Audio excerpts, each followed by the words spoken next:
Indonesia. Di tengah keindahan alam dan keberagaman budayanya, terdapat persoalan yang terus mengancam kelestarian lingkungan dan kesehatan masyarakat. Sampah.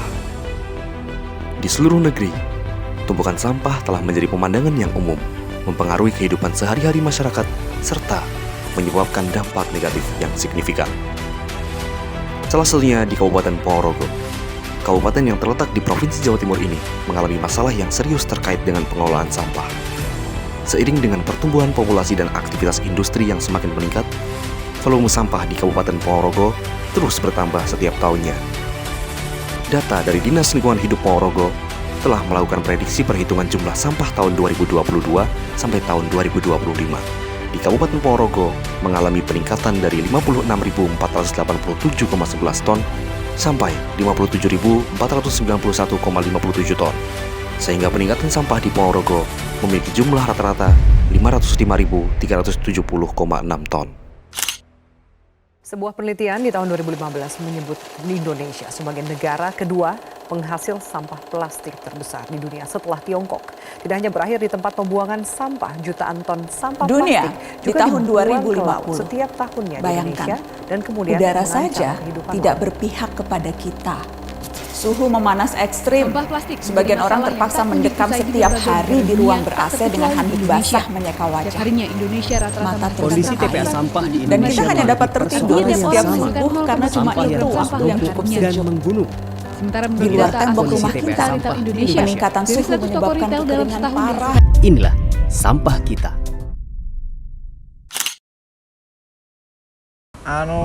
Sebenarnya teknologi untuk pemilahan sampah itu nggak ada. Yang penting kesadaran masyarakatnya itu sebenarnya. Intinya permasalahannya di situ. Satu, kesadaran masyarakat untuk memilah sampah saka omah wis dipilah dhewe-dhewe. Kedua, pemerintah dhewe edukasine yo kudu enek. Manajemen di TPST ini caranya nek aku dhewe iki ya ora mampu to. Harus ada koordinasi, harus sinergis antara struktural pemerintahan, dari pemerintah desa, dari dinas, dari yang punya regulasi kan. Iya, dari dulu kita selalu ke atas lah. Kalau komunikasi searah kan nggak seimbang. Harus balan gitu. Kalau nggak ada balan kan semua program itu tidak maksimal.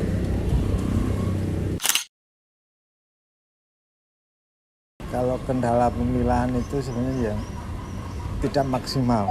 Karena kan terlalu banyak.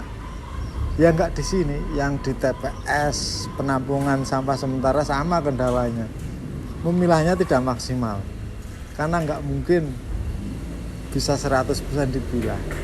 Begitu pula neng TPA Merican ngono ya. Kan prosesnya di sana apa jenenge 4 truk langsung didoser di atas. Itu nggak sampai setengah jam. Langsung 4 truk nunggu 1/4 jam baru kuwi langsung didoser. Kan banyak yang terbuang. Banyak yang nggak kepilah. Solusinya yaitu tadi milah sampah saka omah dhewe-dhewe. Itu wis dilakukan.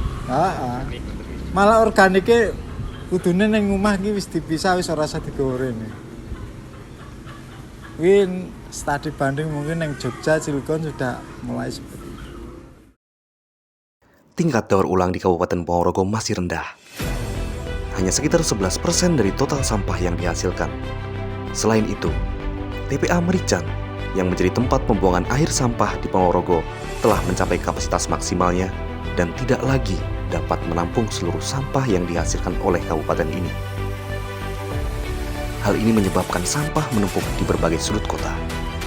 Minimnya kesadaran masyarakat terkait pentingnya mengelola sampah dengan baik menjadi persoalan yang semakin memprihatinkan. Dalam keadaan yang terus memburuk ini, seringkali kita melihat sampah berserakan di jalan-jalan, sungai-sungai yang tercemar, dan lingkungan yang terabaikan. Kurangnya edukasi tentang penanganan sampah menjadi tantangan yang harus dihadapi dengan banyak masyarakat yang belum memahami cara yang benar untuk mengolah sampah secara efektif dan bertanggung jawab. Dalam peraturan daerah terkait pengolahan sampah pada Dinas Lingkungan Hidup Kabupaten Ponorogo, ada beberapa undang-undang yang menyinggung tentang pengolahan sampah di Ponorogo.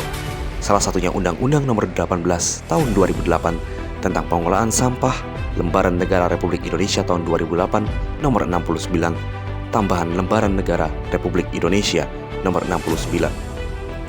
Undang-undang ini bertujuan untuk mengatur aspek-aspek terkait pengolahan sampah, termasuk pemilahan, pengangkutan, pengolahan, daur ulang, dan pembuangan yang aman dan bertanggung jawab. Selain itu, di Ponorogo, sarana dan prasarana tempat pembuangan sampah yang ada masih kurang menunjang dan tampaknya kurang mendapatkan perhatian yang memadai dari pemerintah.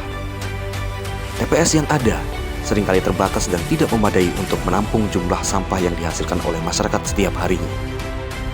Selain itu, fasilitas pendukung seperti fasilitas pemilahan sampah dan pengolahan limbah juga terbatas, sehingga menghambat proses pengolahan sampah yang efektif dan berkelanjutan.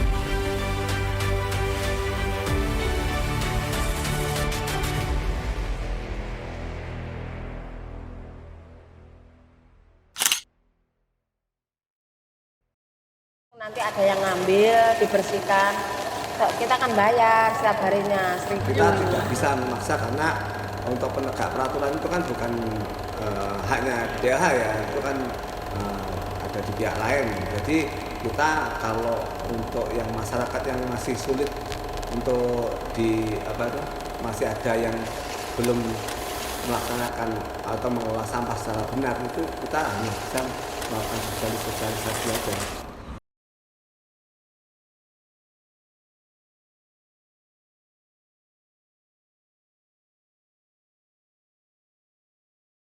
Mulai pagi sampai kira-kira ya jam pulang gini jam 9-10 terus bersih ya. Ngoten niki individu Mbak, kontrak. Swasta, Mbak. Swasta. Nggak ada.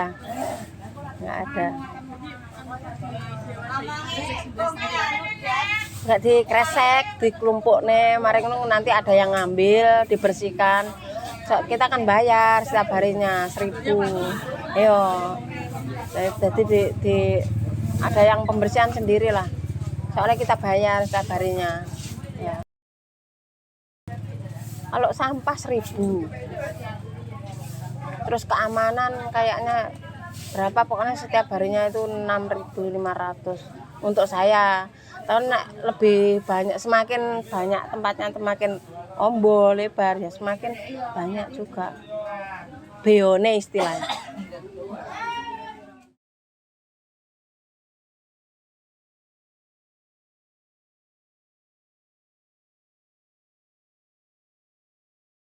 Ya kalau rencana jangka panjang yang jelas itu ini yang pengolahan sampah itu kan intinya kan ada di 3R ya, reduce, reuse, recycle itu ya. Jadi kalau untuk reduce itu kan mengurangi sampah, pengurangan dari sumbernya kan itu langkah-langkah kita juga yang mungkin membuat kebijakan yang sudah kita terbitkan kan untuk pengurangan sampah di tempat-tempat retail, di toko-toko itu seperti minimarket itu kan kita sarankan, kita sudah membuat edaran bahwa disarankan untuk tidak menggunakan kantong plastik atau menggunakan kantong plastik berbayar agar pembeli juga masih berpikir kan kalau harus membeli kantong plastiknya kan gitu. Jadi itu upaya untuk mengurangi ya. Terus kemudian ada sosialisasi ya, sosialisasi untuk mengurangi sampah, misalkan perkantoran untuk tidak menggunakan waktu rapat, tidak menggunakan mungkin bungkus makanan ataupun tempat minum tidak menggunakan plastik, untuk menggunakan gelas yang bisa digunakan kembali seperti itu. Terus kemudian untuk reduce, kemudian reuse itu juga kita sosialisasi ke masyarakat agar sampah yang mungkin itu bisa digunakan kembali untuk mungkin aktivitas yang lain, itu misalkan dibuat pot atau dibuat apa gitu kan, itu kita juga melakukan sosialisasi kepada masyarakat agar tidak langsung dibuang kalau itu masih bisa digunakan kembali ya. Kemudian yang ketiga, recycle, daur ulang. Daur ulang itu kita kalau di sini juga kemarin pemerintah daerah yang ada dana RT 1 juta per RT itu kan untuk mengelola sampah organik ya itu compost bag yang itu kemarin itu daur ulang untuk sampah organiknya. Untuk yang sampah organik kita melakukan pembentukan bank sampah di lingkungan, mungkin di desa, di RT kita selalu melakukan sosialisasi dan mendorong pemerintah, terutama pemerintah desa itu agar membentuk bank sampah, dan juga kita setiap tahun kita juga mengusulkan agar dibangunkan TPS 3R untuk memilah sampah. Jadi sampah yang diambil dari masyarakat dari sumbernya itu kemudian dibawa ke TPS 3R nanti agar didaur ulang.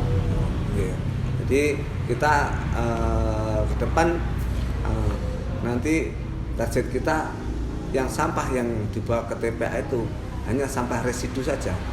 Jadi sampah yang sudah tidak ada nilainya, tidak bisa apa-apakan lagi. Jadi itu benar-benar ini sampah yang sudah tidak bisa di-recycle lagi.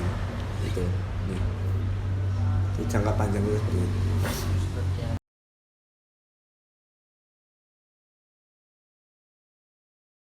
Ya, kalau kita yang jelas dari pemerintah daerah kan juga ada peraturan. Itu Perda kemarin ada Perda nomor 6 tahun 2021 itu juga di situ disebutkan bahwa sumber sampah itu juga diwajibkan memilah sampah. Jadi kita ada perdanya. Terus juga kita juga melakukan sosialisasi, terus-menerus sosialisasi. Jadi kita tidak bisa memaksa karena untuk penegak peraturan itu kan bukan haknya DLH ya, itu kan ada di pihak lain. Jadi kita kalau untuk yang masyarakat yang masih sulit untuk masih ada yang belum melaksanakan atau mengelola sampah secara benar, itu kita hanya bisa melakukan sosialisasi aja.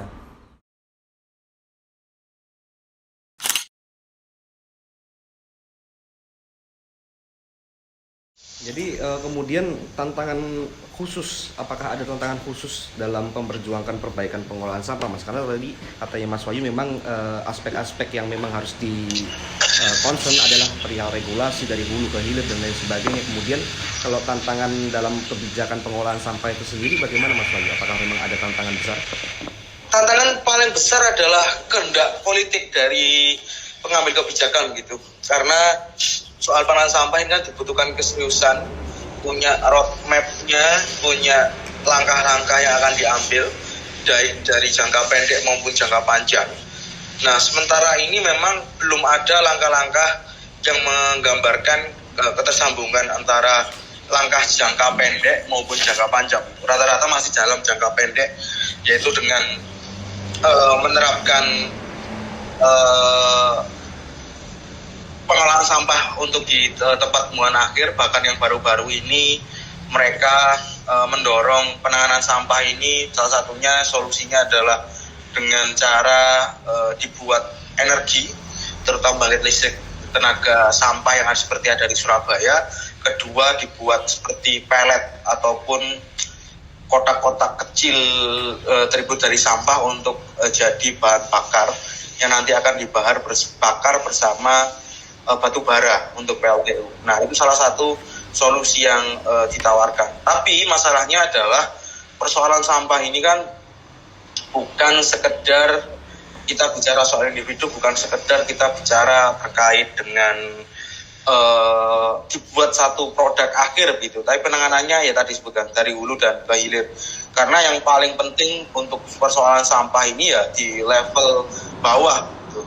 mengenai konsumsi mereka, mengenai pemilahannya. Yang paling di pemilahan ini yang paling sulit memang pemilah antara yang organik dan anorganik dengan yang B3 juga.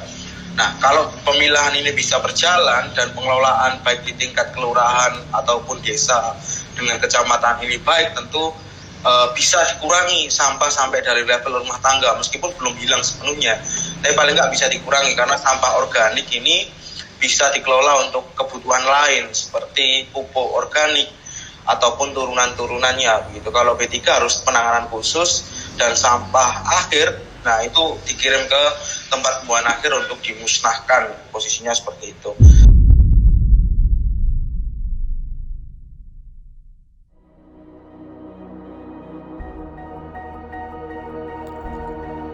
Pengolahan sampah di Ponorogo merupakan tantangan yang kompleks dan memerlukan partisipasi dari semua pihak terlibat.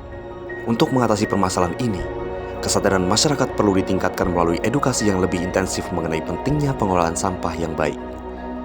Pemerintah juga harus memainkan peran aktif dalam menetapkan kebijakan yang kuat dan peraturan yang jelas terkait pengolahan sampah. Penting untuk memastikan adanya penegakan hukum yang tegas terhadap pelanggaran terkait sampah, guna mendorong kepatuhan terhadap peraturan yang ada. Dengan kerjasama yang baik dan upaya yang berkelanjutan dari semua pihak, Ponorogo memiliki potensi untuk mengatasi masalah sampah dan bergerak menuju kehidupan yang lebih. Dengan kerjasama yang baik dan upaya yang berkelanjutan dari semua pihak, Ponorogo memiliki potensi untuk mengatasi masalah sampah dan bergerak menuju kehidupan yang lebih bersih dan berkelanjutan.